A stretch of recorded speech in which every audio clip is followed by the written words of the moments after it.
Лекциянын темасы чет өлкөдө жашаган кыргыздардын тарыхынан. Бул тема боюнча лекциябыз эки бөлүктөн турат. Биринчи бөлүктө кыргыздардын Борбордук Азияга чачырашы жана кытайлык кыргыздар жөнүндө сөз кылабыз.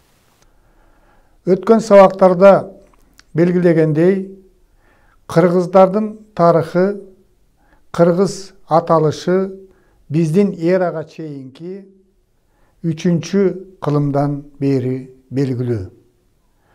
Ошол узак убакыттын мезгилинде кыргыздар кеңири мейкиндикти Борбордук Азиядагы ушул Чыгыш Түркүстандан баштап азыркы Тянь-Шань жергесинен тоолорунан Енисейге чейинки кеңири аймакты мекендеп көчмөн турмушта жашап келген эл болгон. Мурдагы темаларда айткандай, кыргыздар биздин заманга чейинки 1-чи кылымдын аягында, айрым окумуштуулардын пикири боюнча биздин замандын 3-чү кылымында ушул Борбордук Азиядан экиге бөлүнүп, бир бөлүгү азыркы Кыргызстандын аймагын, Чыгыш Түркүстанды, Фергананы ээлеп, ал эми экинчи бөлүгү Алтайга, андан ары Енисейге журт которуп, экиге бөлүнүп кеткен. Бирок кыргыздардын эки бөлүгүнүн ортосунда эч убакта байланыш үзүлгөн эмес.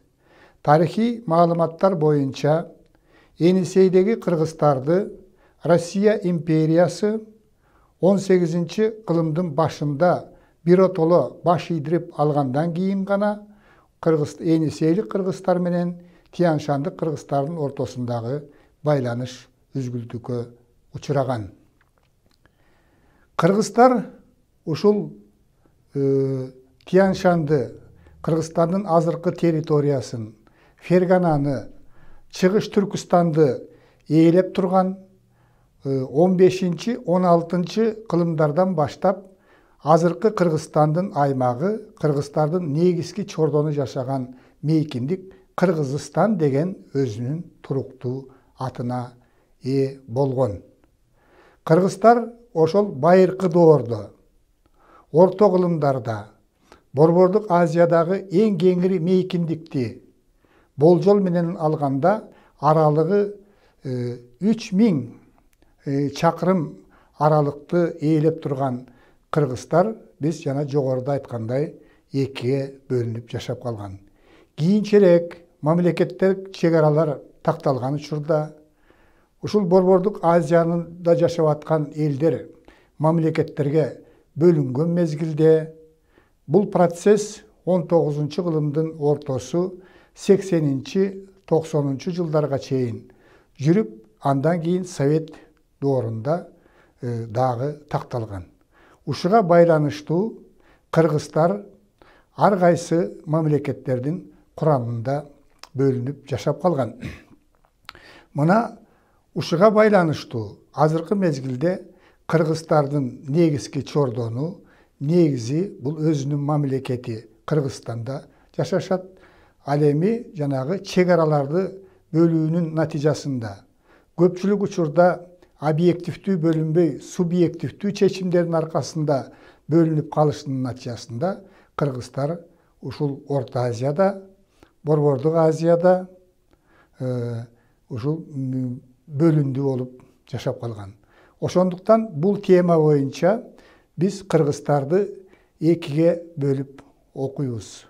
Биринчиси бул жакынкы чет өлкөдө жашаган кыргыздар, тагыраак айтканда мурда бир мамлекетке кирип, мурдакы Советтер Союзунун курамындагы азыркы өз алдынча мамлекеттердин курамында жашап аткан кыргыздардын тарыхы жөнүндө сөз болот.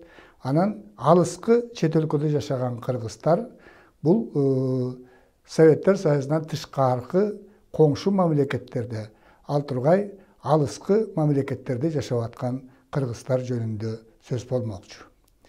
Birinci кезекте Кыргыздардын көпчүлүк бөлүгү, салыштырмалуу көп бөлүгү, тагыраак айтканда акыркы маалыматтар боюнча 190 000 кыргыз жашап аткан.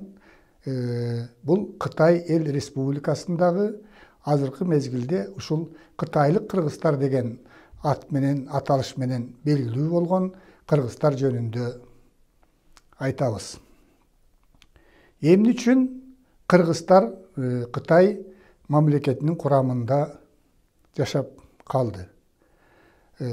Биз сабак өткөндө белгилүү болгондой, ушул суроого студенттердин көпчүлүгү бу Кытай жергесине кыргыздар 1916 жылдагы улуттук боштондук күрөш жеңилип калгандан кийин улуу үркүндө ошол жака качып барган.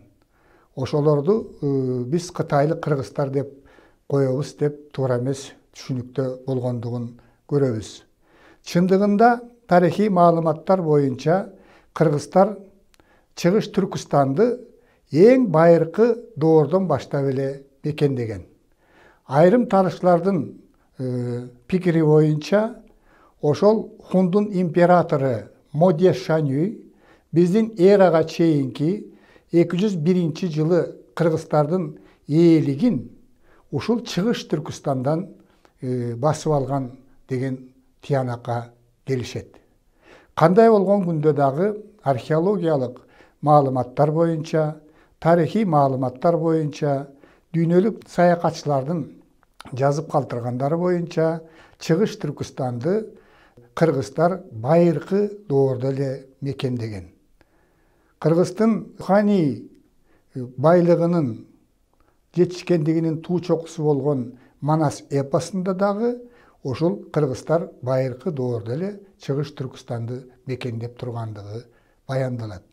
Ал тургай азыркы мезгилде Чыгыш Түркүстанда Манас шаары, Манас суусу, ошол Манастын эпосундагы негизги каармандардын ошол коюлган жайлары, күмбөздөрү ушул Чыгыш Түркүстанда жайгашкан деген дагы маалыматтар бар. Демек, Чыгыш Түркүстан азыркы кыргыздар жашап аткан, Кытайда жашап аткан кыргыздар эң байыркы доордон баштап эле, кыргыз аты тарыхта калгандан баштап эле кыргыздардын жери болуп эсептелген. Бул Чыгыш Түркүстанды 1750 жылдардын аягында кытайлыктар басып алууга аракет кылган. Бул жерлер өзүңөргө белгилүү, алдыңкы темаларда айтканбыз, Жуңгар хандыгына тиешелүү болуп турган бир мезгилде. Ошол Жуңгар хандыгы талкалангандан кийин бул жерлерди Кытай империясы басып алып, Синьцзян, жаңы чек деп атаган. Бир жагынан Чыгыш Түркүстан эки мамлекеттин, эки чоң империясынын көзү түшкөн, басып алууга аракет кылган чөлкөмү болгон. Бир жагынан Кытай империясы, экинчи жагынан Россия империясы бул чөлкөмдү басып алууга аракет кылган. Биз жогоруда айткандай, биринчи кезекте бул чөлкөмдү Жуңгар хандыгын талкалагандан кийин Кытай империясы басып алган. Мына ошол мезгилде Кытайдын баскынчыларга каршы ошол жерде жашаган түрк тилдүү элдер, анын ичинден мына уйгурлар, казактар, кыргыздар, бөлөк элдер дагы ушул жерде Чыгыш Түркүстанды чет элдик баскынчыларга, өзгөчө кытайлыктарга бастырууга аракет кылып, колдон келишинче каршылыктарды көрсөткөн. Бирок боштондук үчүн күрөшкө кыргыздар дагы активдүү катышкандыгы жөнүндө, өзгөчө Кубат би жетектеген кыргыздар ушул Чыгыш Түркүстандагы боштондук үчүн күрөшкө активдүү катышкандыгы жөнүндө. Ошол күрөштө Кубат би кыргыз элинин ошол мезгилдеги 18 кылымдын белгилүү тарыхый инсаны ошол кармашта курман болгон деген маалымат бар. Бирок ушул эки элдин, жергиликтүү элдин, түрк тилинде сүйлөгөн элдердин каршылыгына карабастан, жанагындай күчтүү империя Кытай бул жерди басып алган. Экинчи жагынан Россия империясы дагы ушул жерди өзүнө ээлеп алууга аракет кылган. Ошондуктан эки империянын ортосунда ушул талаш жерди чектөө маселеси боюнча бир топ сүйлөшүүлөр жүргөн. Ошентип 1870-жылдардан баштап Россия менен Кытайдын ортосунда ушул Чыгыш Түркістандын тагдырын чечүү боюнча ушул жерде эки империянын чегин тактоо боюнча маселелер жүргөн. 1880-жылдары Россия менен Кытайдын ортосунда бир нече жолу дипломатиялык сүйлөшүүлөр жүрөт. 1882-жылы иле келишими түзүлүп, ошол 2 жылдын аралыгында 1884-жылы эки империянын ортосунда чек араны тактоо маселеси жүргөн. Тарихи маалыматтар боюнча чек араны тактоого кээде жергиликтүү элдерден, кыргыздардан, казактардан эксперт катарында адамдарды үстүртөн катыштырмыш болгон. Бирок негизги сүйлөшүүлөргө жергиликтүү элдердин, кыргыздардын, казактардын өкүлдөрү катышпай, ушу эки империянын чиновниктери маселени өздөрү чечип чек араны аныктаган. Натыйжада кыргыздардын бир бөлүгү байыртадан бери мурдакы жерин ээлеп келсе дагы, кыргыздардын бир бөлүгү Кытайдын аймагында калган. Кытайда дагы улут маселесин чечүүдөгү аракеттердин натыйжасында Синьцзян автоном району түзүлүп, ошонун ичинде Кызыл Суу Кыргыз автоном обласы түзүлүп, ошентип 4-5 оданга бөлүнүп жашап калган. Кыргыздардын Кытайда жашагандыгы жөнүндө биз жогоруда айткандай, кыргыздардын Оз эки элдик чыгармаларында, Манас эпосунда, Генже эпостарда, 17-кылымдардагы окуяларды чагылдырган Жаңыл Мырза поэмасында баяндалат. Анткени Жаңыл Мырза Кытайдагы кыргыздардан Нойгут уруусунан чыккан айтылуу баатыр. Демек, кыргыздар байыркы доордо эле, орто кылымдарда эле ошол чөлкөмдү эки империя бөлүп алганга чейин ошол жерди ата бабасынан калган жер катарында мекендеп келген. Ал эми 1916-жылдагы кыргыздардын Кытайга барышынын негизги себептеринин бири дагы ал жакты өзүнүн жери катарында эсептегендигинде. Анткени ошол мезгилде эле ошол жерде кыргыздардын боордоштору, туугандары, ошол жердеги Кытайда жашаган кыргыздар азыркы мезгилде кыргыздардын оң жана сол канатынын өкүлдөрү жашайт. Чек ара такталып жабылганга чейин Чыгыш Түркістандагы кыргыздар менен бул Тянь-Шандагы кыргыздар тыкыз байланышта, карым-катнашта, туугандык мамиледе болуп бир эл катарында жашап келген. 16-жылдагы көтөрүлүштө жеңилгенден кийин куралдуу жазалоодон корккон кыргыздар менен казактар ошол мезгилде негизинен көтөрүлүштүн чордону Жети Суу областында.